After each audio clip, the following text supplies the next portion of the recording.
Hi అండి, welcome back to Srivallabha. ఈరోజు నేను మీకు బీట్రూట్ పూరీలోకి మిక్స్డ్ వెజిటబుల్ కర్రీ ఎంత తొందరగా కుక్కర్లో వండుకోవచ్చో కూడా నేను ఈరోజు చూపిస్తాను. ఎక్కడ వీడియో స్కిప్ చేయకుండా చూడండి. ఈ పూరీ కోసం ఒక బౌల్ తీసుకొని బౌల్లో 2 కప్పుల గోధుమ పిండి వేసి 1 స్పూన్ నెయ్యి వేసుకొని 1 స్పూన్ సాల్ట్ వేసుకొని పెట్టుకున్నాను. ఈ పూరీ కోసం ఒక బీట్రూట్ని ఇలా సన్నగా ముక్కలుగా కట్ చేసి మిక్సీలో వేసుకొని మెత్తటి పేస్ట్ చేసుకున్నాను. ఎక్కడా కూడా చిన్న చిన్న ముక్కలు లేకుండా మెత్తటి పేస్ట్ చేసుకొని ఈ విధంగా గోధుమ పిండిలో వేసుకొని కలుపుకుంటున్నాను. మిక్సీ జార్లో కొంచెం నీళ్లు పోసి ఆ నీళ్లు కూడా పోసుకొని మనం పూరీ పిండి ఎలా కలుపుకుంటామో అలా కలుపుకొని పక్కన పెట్టుకోవాలి ఒక 10 నిమిషాలు.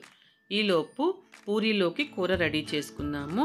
స్టవ్ మీద కుక్కర్ పెట్టి కుక్కర్లో 2 స్పూన్ల ఆయిల్ వేసి తిరగమాత కోసం ఎండుమిరపకాయ, 1/2 స్పూన్ ఆవాలు, 1/2 స్పూన్ పచ్చిశనగపప్పు, 1/2 స్పూన్ జీలకర్ర వేసి బాగా వేపుకోవాలి.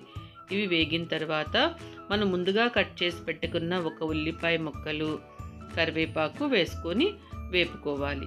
ఇవి లైట్గా వేగిన తర్వాత 1/4 కప్పు పచ్చి బఠానీ కూడా వేసి వేపుకోవాలి.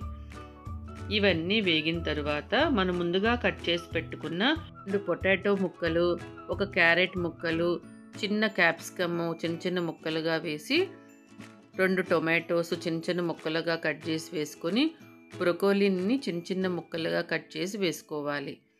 ఇవన్నీ వేసుకున్న తర్వాత దీంట్లోకి చిన్న పచ్చిమిర్చిని కట్ చేసి వేసుకోండి. ఈ పచ్చిమిర్చి కారం మనకు సరిపోతుంది కరెక్ట్గా. కారం ఇంకొంచెం ఎక్కువ కావాలనుకున్న వాళ్ళు 2 పచ్చిమిర్చి వేసుకోండి. దీంట్లో 1/2 స్పూన్ పసుపు, 1 స్పూన్ సాల్టు, 1/2 స్పూన్ అల్లం వెల్లుల్లి పేస్టు వేసి ముక్కలన్నీ బాగా కలుపుకోండి. ఈ విధంగా కలుపుకున్న తర్వాత దీంట్లోకి 1 చిన్న టీ గ్లాస్ వాటర్ పోసుకొని బాగా కలుపుకొని కుక్కర్ మీద మూత పెట్టేసేయండి. కుక్కర్ మీద మూత పెట్టిన తర్వాత విజిల్ పెట్టి స్టవ్ మీడియం ఫ్లేమ్లో ఉంచి 2 విజిల్స్ వచ్చిన తర్వాత సిమ్లో పెట్టి 2 నిమిషాలునాక స్టవ్ ఆపేసేయండి.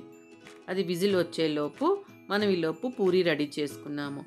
మనం ముందుగా బీట్రూట్ వేసి కలిపి పెట్టుకున్న పూరీ పిండి ఉంది కదా, అది ఇలా చిన్న చిన్న ముద్దలుగా తీసుకొని కొంచెం ఆయిల్ వేసి ఆయిల్ మీద ఈ విధంగా పూరీ చేసుకోండి. చక్కగా వస్తుంది నీట్గా. పూరీ పిండి ఎప్పుడూ కూడాను గట్టిగా కలుపుకోండి, అప్పుడే పూరీ మనకు కరెక్ట్గా వస్తుంది.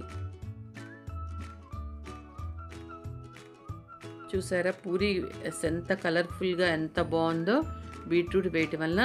ఇలాగ మీరు పాలకూర కూడా మిక్సీ వేసుకొని పాలకూర కూడా కలుపుకొని వేసుకోవచ్చు. పూరీ చేసి పక్కన పెట్టుకున్న తర్వాత కూర ఎలా ఉందో చూద్దాం. ఇప్పుడు చూసారా కూర చక్కగా ఉడికిపోయింది.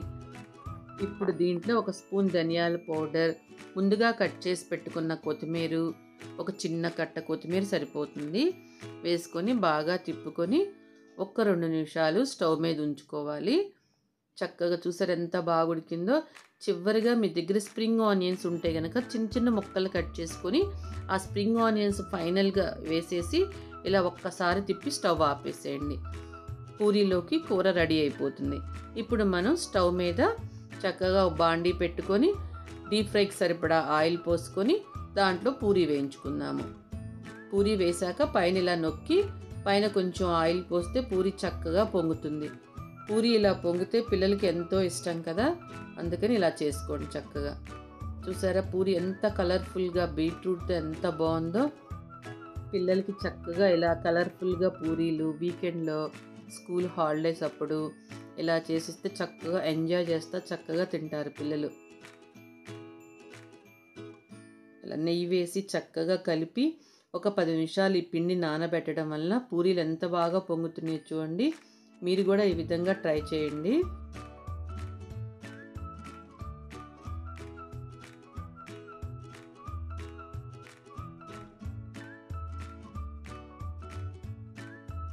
అంతే, ఎంతో రుచికరమైన బీట్రూట్ పూరీ, చాలా తక్కువ టైంలో చేసుకునే మిక్స్డ్ వెజిటేబుల్ కర్రీ చూపించాను. చూసారు కదా, ఇది మీకు చాలా తక్కువ టైంలో అయిపోతుంది, వెరైటీగా కూడా ఉంటుంది.